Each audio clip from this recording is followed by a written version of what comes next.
Referring to Scott Foster, and according to Shams Charania, James Harden has to pay for those comments. He said, look, I expect to get hit in the wallet, $25,000 for criticizing one Scott Foster. The reigning MVP also out for tonight's game against the Golden State Warriors, set to tip off at 8:30. And so it's going to be a tough one for the Rockets to face the Warriors without the reigning MVP, James Harden. Let's welcome in Kelly Iko who covers the Rockets for The Athletic. James Harden, he was game time decision, out for this one, but really it didn't seem like there was a specific moment in which he got hurt against the Lakers. So when did he get hurt? What happened with his neck injury? Coach D'Antoni said that he got hurt. He got hit in practice, and the next day his neck was kind of sore, and he also experienced some flu-like symptoms. So they thought that the best thing tonight was just hold him out, get some rest, and recuperate for next week's games. Well, last year, Chris Paul was able to play at an MVP level when James Harden was hurt or was out. Have those expectations changed a bit for Chris Paul? I know he suffered through his own injuries so far this season and hasn't necessarily seemed like he's been 100% at any point.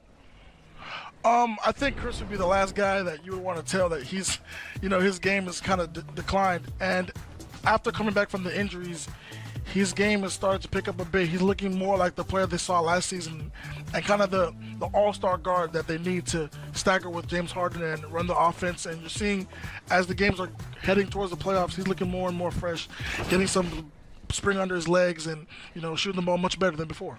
Speaking of looking fresh, is that velvet you have on? Is that velvet? It's not players only, but, I have to do a little something. I like something. That. And one last thing, my earpiece, you sound like Biggie Smalls a little bit, too. Has anyone ever told you that? Huh? Come on now. Hey, yeah. Hey, I like that. Okay, all right. Now back to the good stuff. Now, with all this with James Harden, is this something that he could use, the Rockets could use? Because let's face it, until they really get their mojo going on both ends of the floor, we're not going to take them serious of getting back to the Western Conference Finals. I think the problem with that is they would prefer to play the Warriors 82 times a season because, as you can see, this is the game that they get up the most for, they have the most focus for. They feel like they're the biggest rivals. And being a veteran team, you kind of don't want to go through the drags of the regular season. You want to play the Warriors. You want to skip to the playoffs, but you have to play during the season. And you're seeing that for them, this kind of the game where they have to, turn everything up a little bit more. But they have a will and a desire, even with the injuries, even with the slow start, that when they get things together and they can gel, that they don't care the seating and the standings, they're just going to be able to play.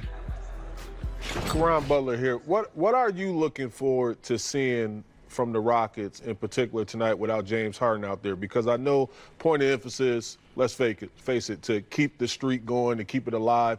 And now you see the team as a whole out there being able to be the best possible version of themselves. What are you looking forward to seeing out of them?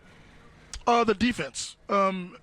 Last season they were in the top 10 in defense and defensive rebounding, and this season they're, I think, 25th in defensive rating, and they're last place giving points in the paint and 28th in rebounding. And for a team that has championship aspirations, you're not going to get there with those kind of rankings. So I'm looking to see, a tough crowd on the road.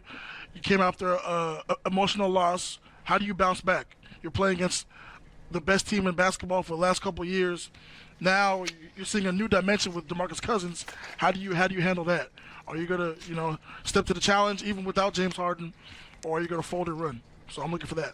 Kelly Iko from The Athletic. I think we have a new nickname for you, and I think it's Biggie Velvet. Ooh, we got man. Are you accepting that? Baby. Because Biggie I think Velvet it's Jones. There it is. Put the stamp on that. Put the stamp on that. I like your style, bro. I love it. And you Thank put you. in there Keep players with it. only, baby. There you go.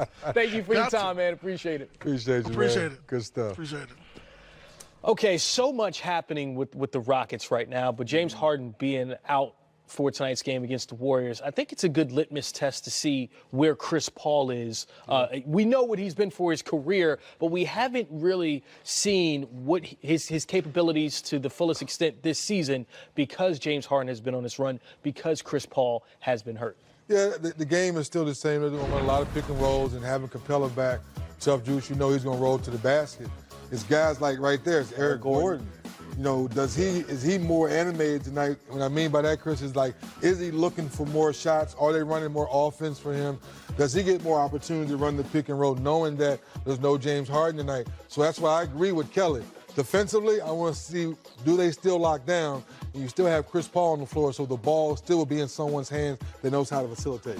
Karan, do you like the way that they handled the Scott Foster situation? It seems like, look, James Harden is not exactly the most vocal guy as far as superstars are concerned.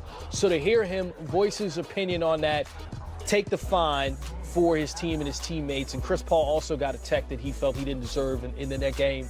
Do you feel like that was the right way that they handled that? Yeah, listen, when a quiet individual talks, everyone should listen. And I felt like he did a service to his team and to himself by, stepping out and saying and talking about some things that he wasn't comfortable with. He addressed it. He got hit. And like he said, I know I'm going to get hit. He got hit.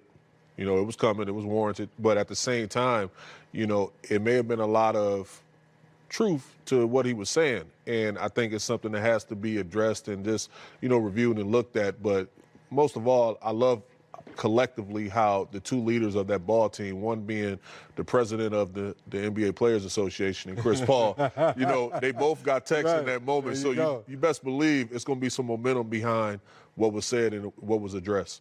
Can I address something? Oh, he gets his special camera. My camera. 3D special camera time. Hey, James Harden, I think Anthony Davis. Am I missing anybody? Who else got fined pretty heavy recently? All you guys have been getting fined heavily. Send half the money to me, and I'll talk for you, and I can cut you a discount. There you go. I'm done. Oh. I'm done. That was it. Put my camera up. You got a better discount? This is camera one. Basically, what he just said is he got drip for sale. There you go. So just send the money to me and we all good. And it's going to be a discount. So instead of $25,000, it's go $12,500. Cut it in half, baby. That's a nice soft discount. Nice, I like your style, you see bro. what I'm saying? Yeah, you don't want it all. You just want a little taste. Man, I think we need to move on from this before we get a call from upstairs like, hey, Chris. Hey, look, upstairs, look, man. Make sure I take you to lunch hold that and one dinner, down. too. Back to the Lakers.